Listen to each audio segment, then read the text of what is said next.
Thank you, Dave. Thank you. So everybody's doing okay this morning? Mm-hmm. Do you sleep well and your accommodations are adequate? More or less. Really? Yes. Would you say so if they were? No. Okay. I'll talk to you later. I guess I will sit here so I can see all of you. Well, I think we have a little bit of time here together today, and we can do a lot of different things with it. Probably, I'll just say a couple of things. One of the things that I find is becoming more and more impressed on me. Oftentimes I hear people say, such and such happens, I won't change. If I win the lottery, I'll be the same guy. I won't be changed. And, when they say it, they mean it. And then you see somebody who wins the lottery, they move out of your neighborhood. That's the first thing that they do. Next thing, they stop accepting calls from you. And, gradually conditions have their effect. But I'm one of those people that, as president of the International Society, I won't change. I'm the one telling that same lie as others. Because what happens is this. You do change. In fact, anything that happens that has an impact on our consciousness in any way changes us necessarily.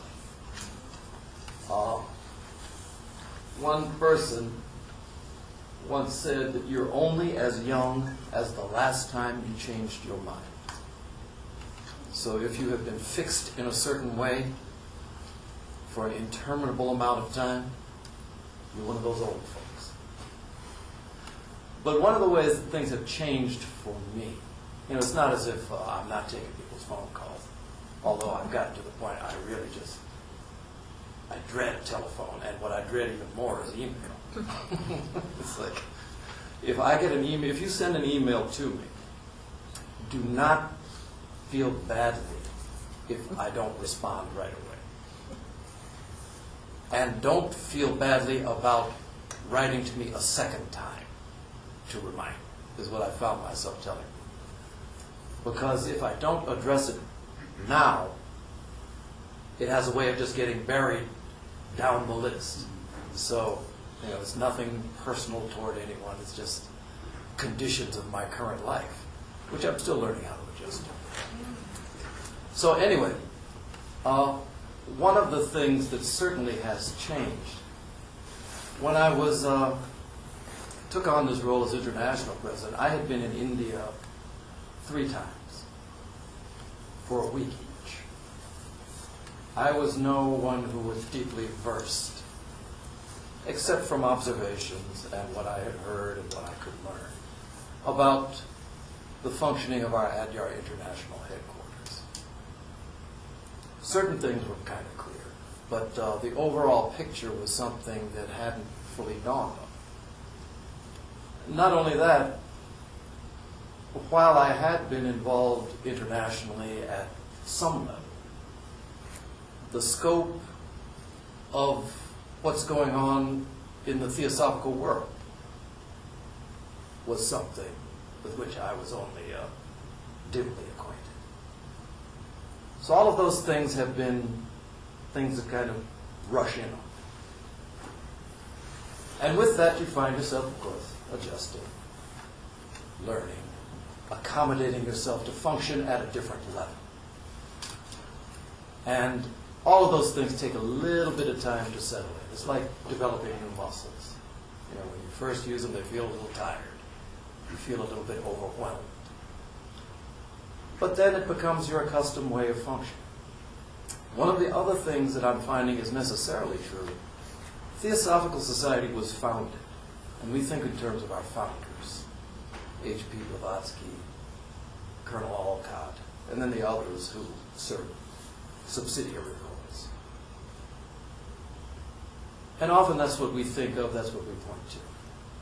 Sometimes forgetting the very things that those founders said to us, and the very things that gave life to this society and the movement that it has become from the very beginning.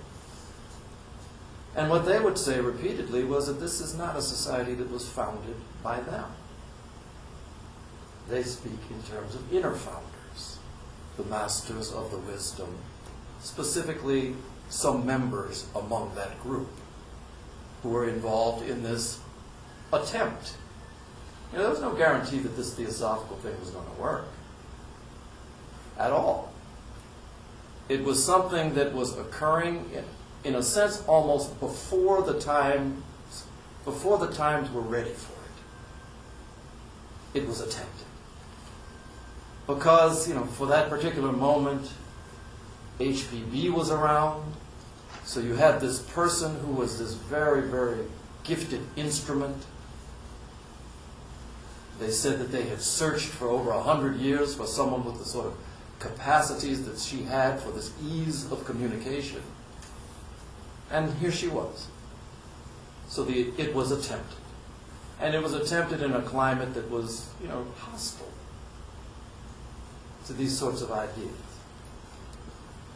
It began, and the Mahatma letters were coming, and they were going to two Englishmen in particular who were very, very proud of their stature as English gentlemen, and very much aware of the fact that they had a much clearer idea of the way the real world worked than these Mahatmas did, and missed no opportunity to try and educate and inform the Mahatmas about the areas where they just weren't getting it. Sinnett and Hume.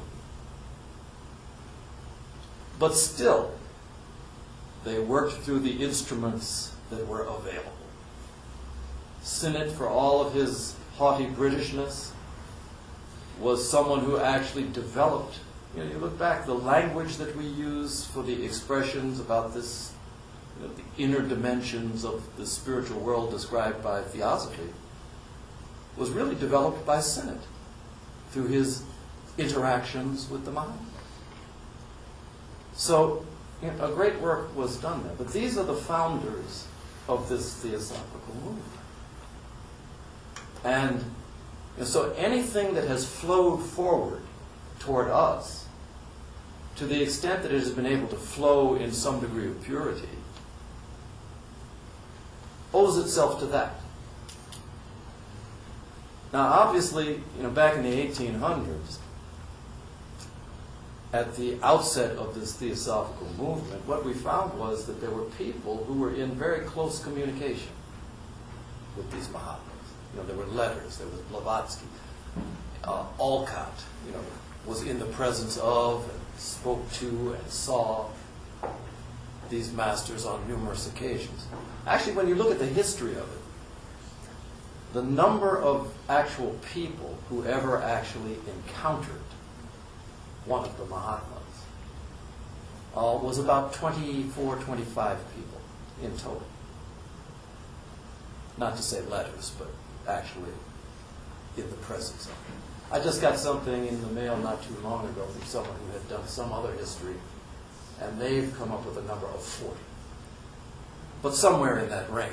You're talking about 25 to 40 people within this movement who actually could say something about the appearance or the nature of these people. But that influence is something that was planted in the society and that remains. One of the things, I had this experience. I was, on 2012, when Radha Bernier was here, she came here to the United States and stayed with us here. I had invited her when I was at Adyar.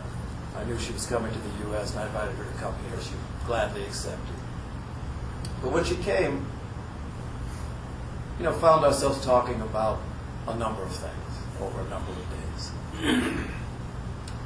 The next time I went back to Adyar, we were going to continue this discussion, and we started. And we did to some degree. That was 2013, the year that she died. Excuse me, 2012. And she died in 2013. So anyway, we had our talk.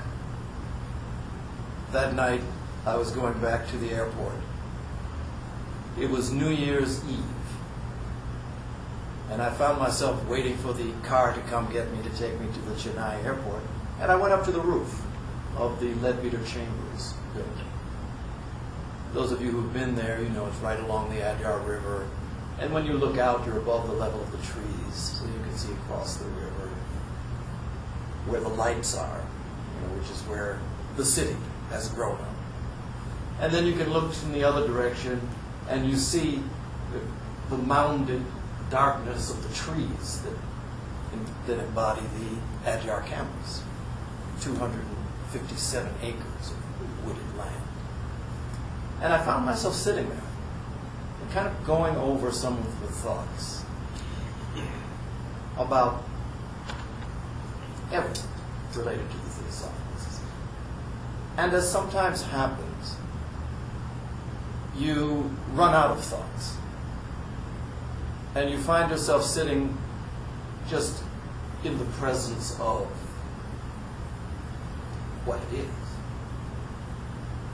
And even though over my whole theosophical life I had heard this thought, it had been said, that there is a presence that ensouls this Adyar campus. Annie Besant called it the Master's home. It was something that was an idea and a thought that I had heard. A good one, but it hadn't sunk much deeper than that for me. But sitting there that evening, that night, I became very aware. It was as if, really the feeling was, sitting there, it was feeling as if this place itself was breathing. This isn't one of those things I would describe to a group of scientists, perhaps, but I'm telling you that there was a life there. And that somehow or another in that moment, in those moments, felt some sense of profound connection to this much greater life that was breathing through this place. The place is alive. And that was that experience. And at that point, this whole thing of one point being my home wasn't even on the charts. But one of the things that has come from this experience is this very clear sense that this organization had its roots in these inner founders, and it has its roots in these inner founders. And that the way in which our exposure to that deepens is in the way in which we deepen in our, not just commitment to this work, but in our unfoldment through our commitment to this particular work. Something does, in fact, change. And it's not something that just changes for a person who's in an elected position, although that does happen if you allow for it. But it changes for each and every one of us. There's no,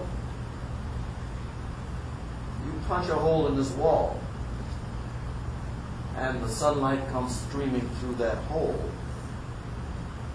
It's not a different sunlight than the one that's shining through a big open window or a big door in some other place. It's the same light that infuses us when we allow for it. And part of the allowing for it, the thing that I've started to become much more focused upon, we have wonderful teachings. And the depth to which we can explore those is actually endless.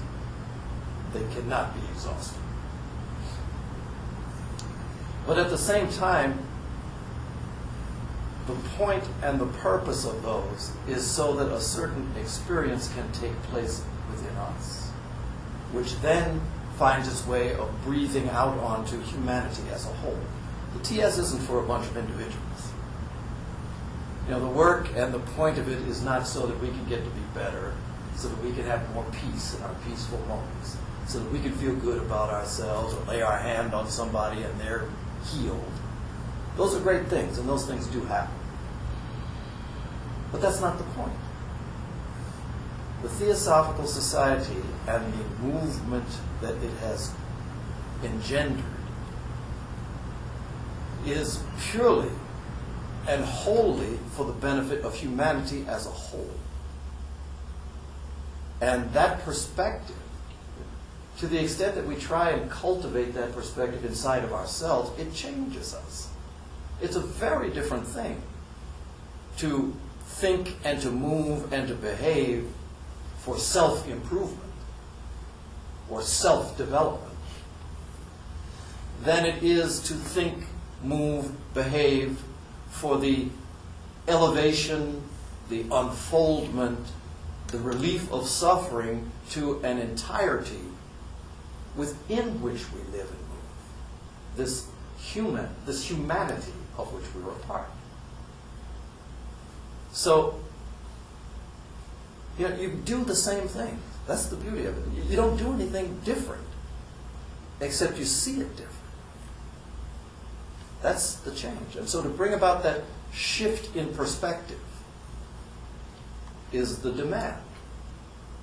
And it's a demand that we place on ourselves. Because ultimately it makes us more useful wherever we are.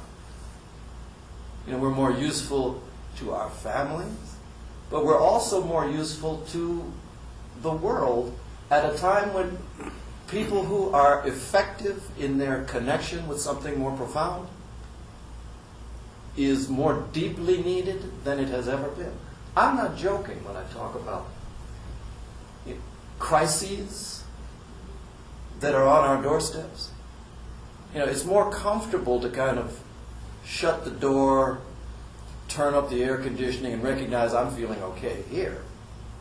You know, all is well here at Olcott for the moment.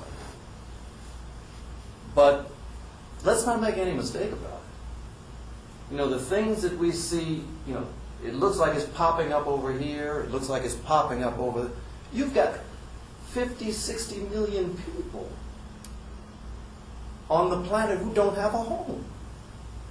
I'm not talking about homeless, I'm talking about people who have left their nations because life there is unsupportable for them, either because of political, human-induced problems of political or economic nature, or because of human-induced problems because they don't have enough water to drink, food to eat. You don't think that people are going to shift around and that there are going to be problems in those conditions? There will be. And, you know, those are things that are not solved by conventional means. You know, you don't just ship over a boatload of food. You don't just open your borders and take in the ones who have left, because the systematic areas or the ecological areas that have demanded this sort of flight are still in place. And the way we live our lives is exacerbating it. So these are large things, and they're so large that it can get to the point you say, well, what can I do about that? You're talking about it would be about the 21st or 22nd largest nation in the world if you had all of these people who have left their nations in one place. That's that's some serious business. And then, you know, all of the other things. I'm not here to go into all of those. But the part for me that is so inspiring in a way is that every single problem that is facing us at the moment is there is no need for a new technology. There's no need for some scientific breakthrough into some sphere that has never been discovered before. Every piece of knowledge, every technology that could address these problems is completely available to us right now. Nothing has to, we don't have to go into outer space or come up with new things. It's all here and it's all here now. Which also causes me to ask another question. If that's true, if we do in fact have the knowledge and the means, why isn't it happening?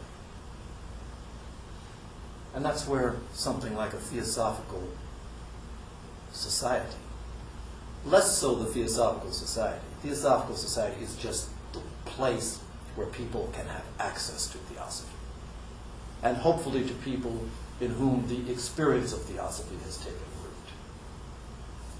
But, the need is for those individuals who can form themselves into networks and communities of people who have a genuine experience of something more profound to have some sway in this world.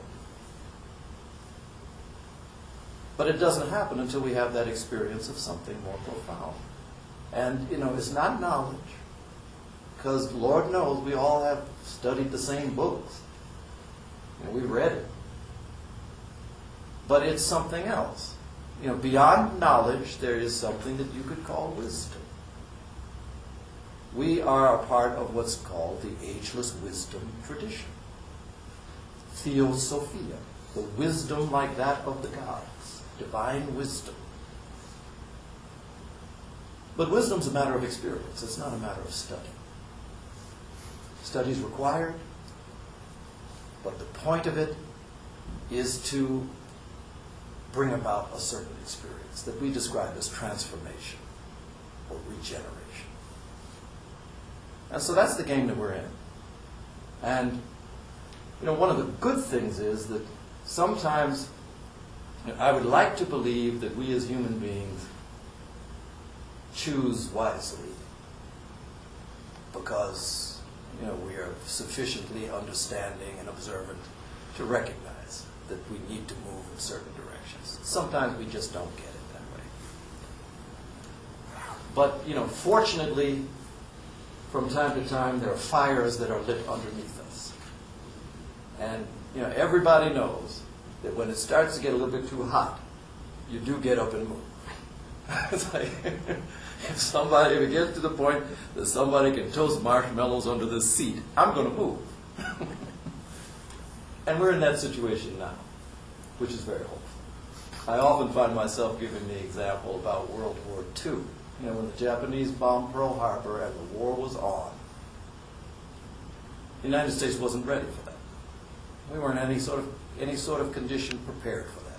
But do you know how long it took for the footing, to people to lay down the footing to address this war effort? It took a total of 3 days before the rationing, all of the different efforts that went into focusing on addressing this crisis occurred in 3 days' time. But what did it take to get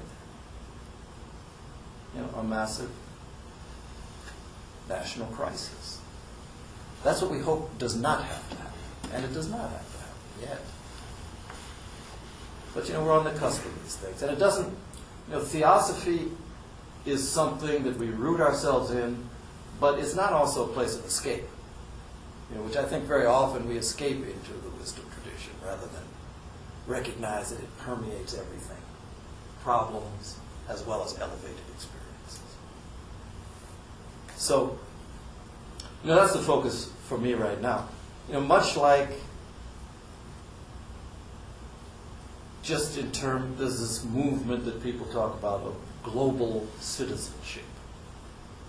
The idea that we are associated with different nations, but really, our focus needs to be on the planet as a whole. And I think it's very similar in terms of our approach to spirituality.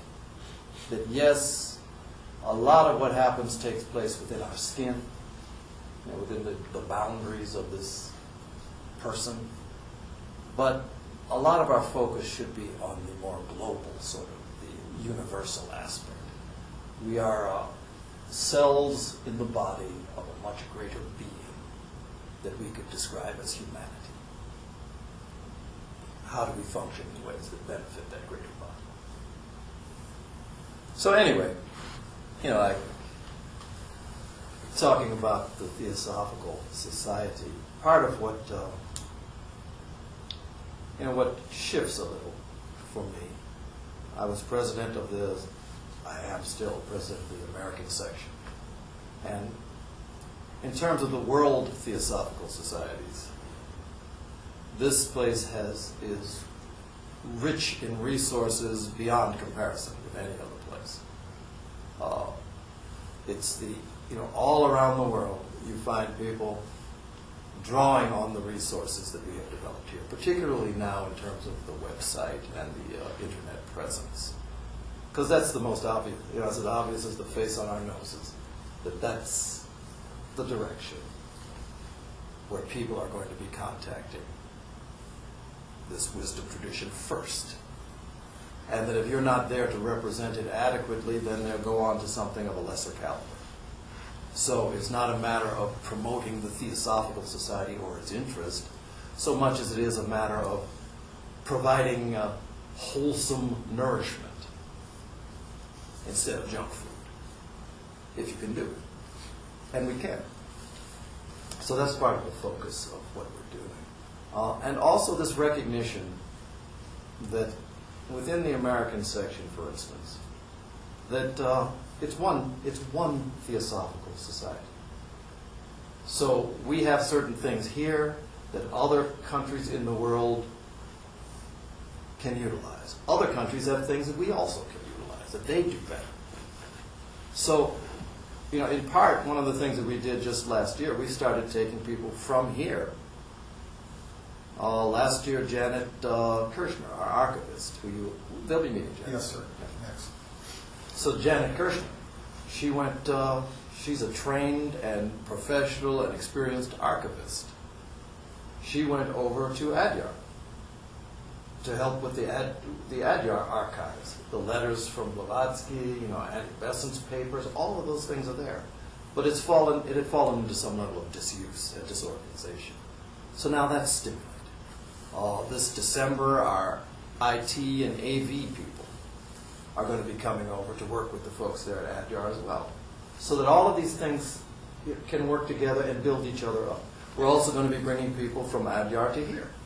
I mean, it's not just a one-way transfer. It's not just the old-fashioned idea of, the best is here, you have nothing to offer us. Because there's many things that can be offered in all directions. So this is one thing that we're really involved with now, as part of this attempt to invigorate this movement. There are a lot of smaller, not smaller, there are a lot of other subsidiary things going on. At the Adyar campus itself, we're going to be doing a lot of renovation. It's 257 acres. I mean, you can't even imagine. Any of you who have been to London will know that in the middle of London is Hyde Park, a huge park. And it's just 100 acres more than our Adyar campus. And Adyar is in the middle of a city of 7 million people. When it was founded, the Adyar River was the borderline. Adyar River, we're right on it, it's just north of us. So north of the river was where the city of Chennai was. Back then it was Madras. And it was, a relatively sleepy place, but it grew as all of these cities do. And it came across the river, and it kept on going. So now, where there was no Chennai, Chennai goes 35 kilometers beyond our campus. And so you have this, it's described as one of two spaces in the Chennai area that are the lungs of Chennai. It's the second largest green space in the entire city. And there are species of butterflies, of birds that are only found there. So it's an ecological resource in many ways. We have about 100 buildings there. that have developed over time. Only about 50 of them are really used right now. So that when I say buildings, that's everything from sheds for tools to, the international headquarter building. But every single one of them has intensive needs for renovation. You can't do all of them. So already we've started to focus on 4 major buildings. And I'm not going to talk to you about that now because I will be talking to you in the future about having to help us to raise some funds to do something about that. I had just made mention of this at one point, and the group in Cleveland heard about this, the needs at Adyar. And they got together and they sent a donation for renovation work at Adyar, $15,000, which, in the U.S., you could do a good tool shed. Yeah, I mean, it's not insubstantial at all, but U.S. prices are ridiculous. In Adyar, I wish I had the pictures I could show you. We are, actually right now the construction is going on. We're putting up a new permanent enclosure for the theater where 1,400 people come every year for our convention. And it's going to be this beautiful, and that's what made it possible. This beautiful, they call it tensile membrane. Anyone who's ever been to the Denver airport, you know how it's these sort of, it looks like tents in the desert. So it's this huge flowing structure that it made possible for us to do that. We had some money to do it, but the group in San Francisco, they found out about it and they donated money so that we could get the surveys done for the major sorts of renovations that we're going to be doing. So things are happening already. And we'll be talking more specifically about it as time goes on. But there's a lot of work in that direction. These are material things. Buildings. And you think that, there's spirituality and why are we concerning ourselves with this sort of thing? Well, because you need places to meet. And because you need places where people can be that can spread this movement and spread this sort of thing. So all that's going to be in process. But probably what I should do is, just stop talking about all these things. I just want to paint a general picture and just maybe ask you if you have any questions about, anything that I might be able to speak to. If I can't, I can always have David talk to you. I don't know. I gotta go. If we can catch him, I'll have to talk to you. Tommy. I only have about 15 questions to start with. No, let me start by saying your ability to speak is amazing. I'm in awe. So, number one, you're obviously very intelligent. You're very well versed. You've studied hard. You have a lot of knowledge. You speak without notes. It all flows. There's this beautiful story you tell in your speeches, in your lecture last night even. You don't hem and haw. You don't say, once. And the whole time you're talking, you're speaking from your heart as well as your mind. And David mentioned something yesterday that really struck a chord with me. And you mentioned something at the beginning of this talk wherein you used the word instrument in talking about Blavatsky. She was chosen as the instrument to bring the age's wisdom to the Western and modern day world in the 19th century, as it was. Do you feel that you are somehow endowed or helped through a master or the masters in your ability to do this, much as Krishnamurti was able to write at the feet of the master when he was a mere 14 years old, because, as he said in the beginning of the book, these are not my words, these are the words of the master. It flowed through him. Do you feel that you are having help? Well, I mean, you're putting Krishnamurti, all this pretty lofty crowd. But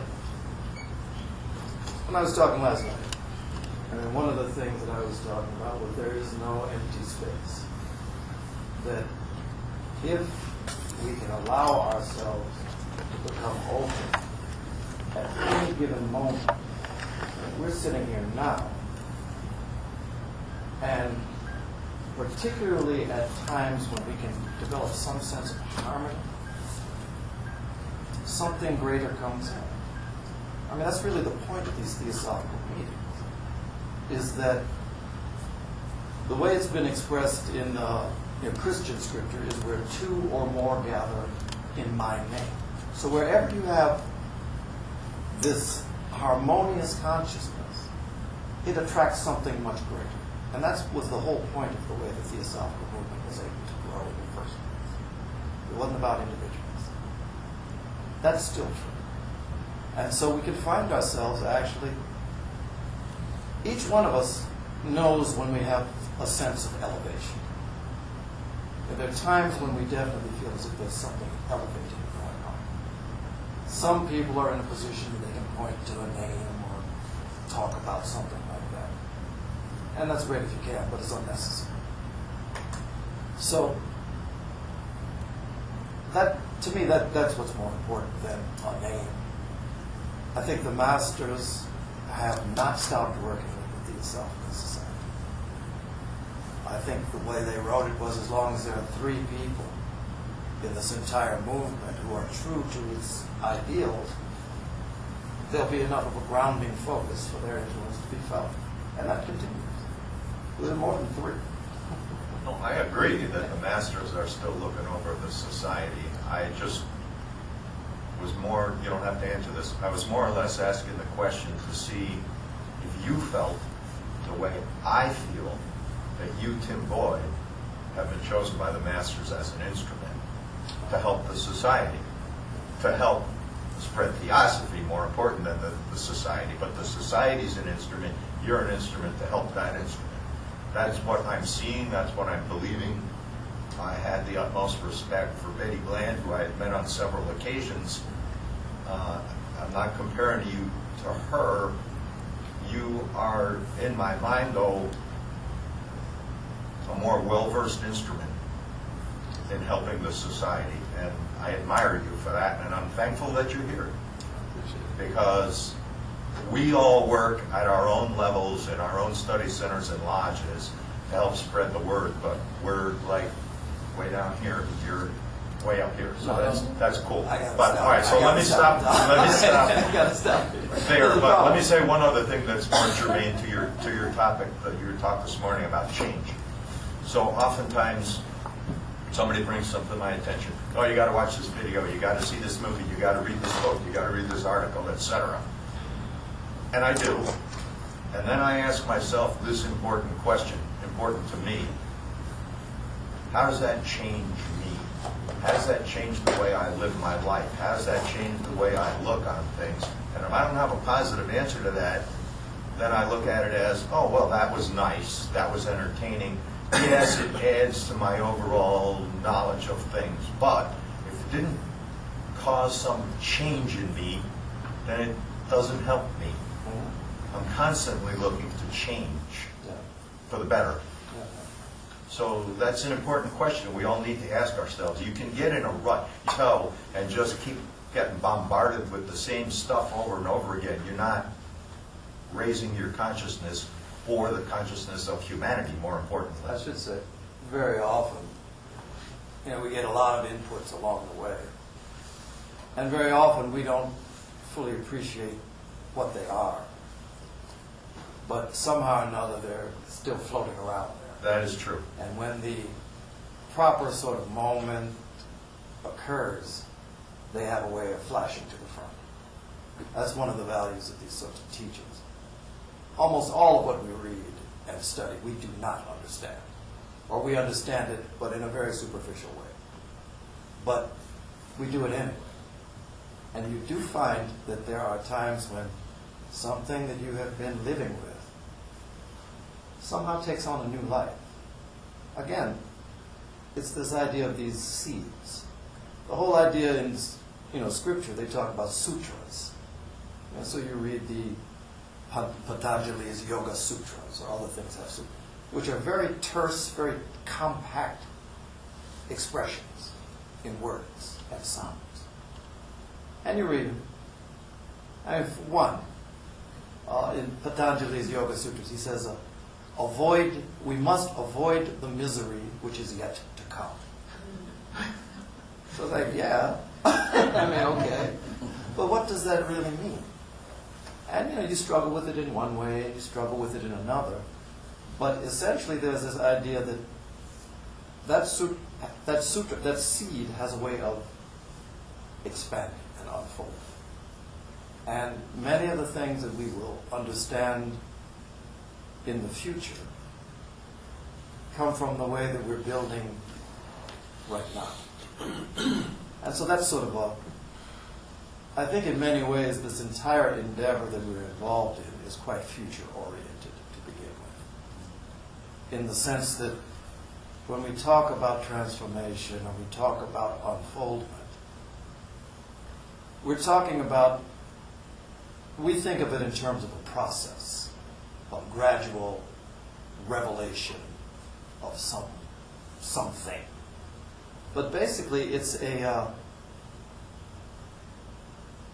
it appears as if it's something that's going on in the future, but it's the revelation of something that's fully present, fully cultivated, fully developed right now. But because of the way we are constructed, this jewel is hidden in a mire. And so we're in this process of continually uncovering. And at a certain point it shines out. And once a little bit of that light escapes, then the process accelerates just dramatically. So, we shouldn't critique ourselves unnecessarily. I mean, quite honestly, when I look at myself in the positions that I find myself in, to my point of view, I'm the most unlikely person to find myself in any of these. The International President of the Theosophical Society, India 3 times in my life, total 3 weeks. I was a tourist, the tourist president. Why? How does that happen? But the way that it happens at the point that you're talking about. You get associated with theosophy. You kind of like it. It means something to you. You're in a lot. Can you set up the chairs? And your answer is yes. You're setting up chairs. Can you plan a program? Yes. Can you deliver a program? Yes. You develop this mind that is positive toward working on behalf of this movement. And unbeknownst to you, beneath the soil of what you can understand, something starts to take life because it's nourished through this flow of yes, of openness. And then, by the time it appears above the ground, it's ready to just take off. But everything right now for all of us is really happening beneath the surface. And so the fact that we don't see it clearly, we end up reminding ourselves. I talked about those 5 things last night as if they're 5 separate things. They're not. We have to break things down and separate it in order to understand, but it's all one process. None of those things are divided. And so that's the process. Yeah, let me, one more thing and I'll use And only the one floor. more, because you have a bunch But of the 5 seeds, so I asked myself that question after your lecture. It was very entertaining, you held my interest, etc. And afterwards I said, so, how does that help me? And it did, because none of the 5 seeds individually were anything new to me. Mhm. But when I tied them all together, it became a plant that grew. Oh, yes. Self-responsibility, unity. Yes, they're tied together. So all 5 seeds became something more than each individual seed. Thank you. I'll stop talking. In traveling and around as you do and being in new positions and seeing the condition of humanity and the state of the world, we talked about it a little bit last night. I had a young lady come into the lodge. She called me. I had a young lady call me at the lodge. She said, I want to come, but I need to have an idea what you do there. So I set up a personal meeting, which I usually don't do. She came in. She's a young woman from Croatia. She's in the United States studying Hopkins. She wanted to learn about the occult and get power. And I said, well, why do you want that? She says, because the world is so terrible, and I want to have power to do something about it, to change things. And I talked to her, and I tried to explain that, you know, I get a lot of times that, you're into theosophy, and that's all about the ismos and the cosmos. What does that have to do with here, right now? Like the neighborhood in Baltimore that had rioted. I worked in here for 10 years with Jim Rouse and Mayor Smoke, trying to rebuild that. And you see what happened. It was like nothing ever changed. So what I told her was that what you see is darkness around you and collapsing and fear. But out of that, you have to be able to see and visualize light. That even when it's the darkness, the light is still available to you, but it has to change within you, because you can't change all of that out there. And so, I mean, do you get that kind of questioning? I mean, you see, because we're in America, even though things here are kind of rough sometimes compared to some of those other places I can imagine. And people look at the opposite. What are you doing besides talking about universal things? I mean, one thing that just in terms of the international headquarters, we think of it as the, the source point for the theosophical teachings and theosophical movements. But in addition to that, we operate no less than 3 different educational institutions right there. High school, grade school all the way up through high school, 450 kids who could not afford to go to school, but who receive a quality education through that school. We have a social welfare project where there are women who are trained specifically in skills that will make them employable. We have 2 different sorts of things like that going on simultaneously. We have a child care. We have an animal care. We have a dispensary for free medical treatment. So it's not just about, the lofty and the removed.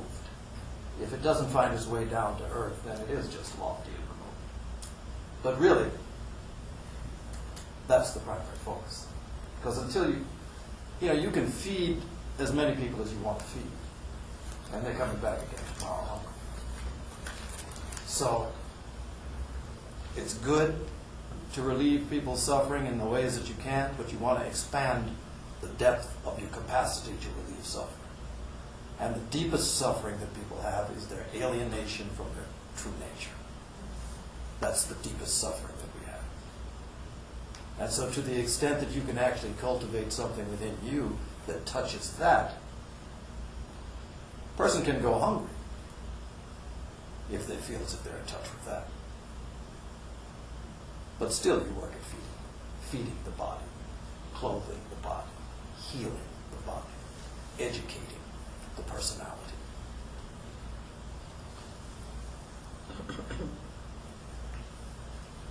Yeah.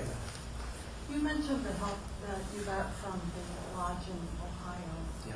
Are there other forms of help in addition to financial contributions Sure. that would be valuable that Yeah. you might mention? Yeah, I mean, one of the things that is that we've been doing since I came in over in Adyar, my international secretary was from Finland. I had to work to get her to say yes, I have to tell you. She did an inventory of all of our different departments there at Adyar to find out what sorts of needs you would have for volunteers. So if somebody came here and wanted to help, how could they be utilized in your department? So there's an inventory of those sorts of things. So, somebody who wants to come and is able to come, it's not a situation where you have to commit for the rest of your life to be an Adyar. You could be there for a month, 2 months, a year, and do meaningful service in that way. So those are, that's one sort of area of that sort. The other thing, of course, is everybody can't travel to Adyar. Everybody is not, some wealthy Fortune 500 type individual. So, the main thing that people benefit from, or that this movement benefits from, is the sense that you are in fact connected to it. So that in your own mind, you do those things that link you to a world, that perhaps send out the sort of, it's not financial aid, but it's aid of a more important sort in many ways, to have the kind of good intentioned thoughts about the health and the well-being of our international center, of our national center. That's something that it doesn't cost a penny. And what it leads to, I'll tell you what I found. I'm often surprised at how many people have actually been to Adyar. I'll go to these different countries and I'll start talking about it. I say, how many of you have been there? And you see all these hands go up. And I'm surprised how many people have been to Adyar. But one of the things that I have found is that as you travel around, the people who have been to that place, wherever you find them, they tend to be committed workers for the Theosophists. They didn't spend a lifetime there. They might have gone there for a couple of months. But somehow or another, the effect of that translates into some type of motivating enthusiasm. So, you can't make that connection physically. Make the connection with your mind and with your heart. And others, that'll give the energy for all this to follow along that line. So there's a couple of things. Thanks for the question. Last night I have looked at both website of Theosophical Society of America and of Adyar. Yes. And I found that both of them, there are very little data I can get out. I don't know why, but it's hard to find. Yes, I know. Yes. I know. First of all, the website in Adyar is pitiful. Yes. I'm going to be quite honest. But that's, right now we have the existing page. I was very optimistic and naive. I took over as president a year and a half ago. I said that within a month to a year, we would have a fully functional web presence. It's a little naive and a little bit overly optimistic. But before this month is out, we have a new website that is in preparation. It's behind this other one. That will drop away. And then we'll have a much more functional website. It'll be one that I will want you to look at because I'll need your input on how to further develop it. It's not the final thing, but we have to have something improved. With the one here in the United States, the big problem we have with our website here is that there is so much information.